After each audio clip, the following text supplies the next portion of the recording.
cette question, est-ce qu'il faut couper carrément le robinet du gaz et du pétrole russe, comme nous y invitent les États-Unis notamment? Il faut faire des choses qui sont efficaces, voilà, qui ne se retournent pas contre nous. Alors déjà, j'observe une chose, c'est que nous, on dit souvent que l'OTAN, en réalité, c'est les États-Unis, puis les autres suivent derrière. C'est encore la preuve.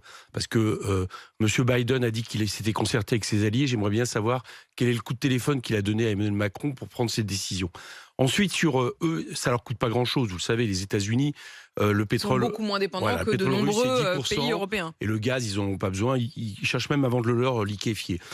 Donc, pour nous, ça serait une autre affaire. Et la question, c'est... est-ce que ça serait efficace vis-à-vis de ce que nous cherchons?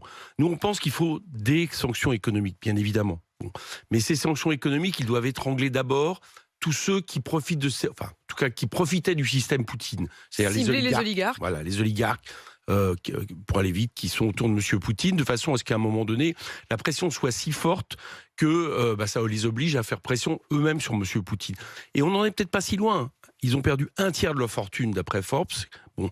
Et je pense que si on allait plus loin, par exemple, que la France gèle tous les actifs, saisisse tous les actifs, par exemple des gens qui ont plus de 10 millions d'euros, ça fait 20 000 personnes en Europe, je vous assure que ça serait efficace.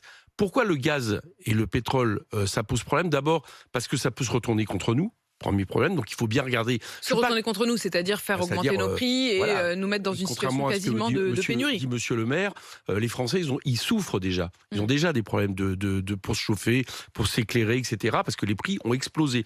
Bon, donc ça peut se tourner contre nous. Et moi, je suis pas très favorable à tout ce qui peut se tourner contre le peuple russe. Je pense qu'il faut surtout pas... Aujourd'hui, c'est pas le cas. Il y a des réactions en Russie. Donc je pense qu'il ne faut rien faire qui puisse, à un moment donné, amener une solidarité entre le peuple russe et M. Poutine. Donc, vous avez compris, sanctions économiques ciblées qui font mal. Sauf que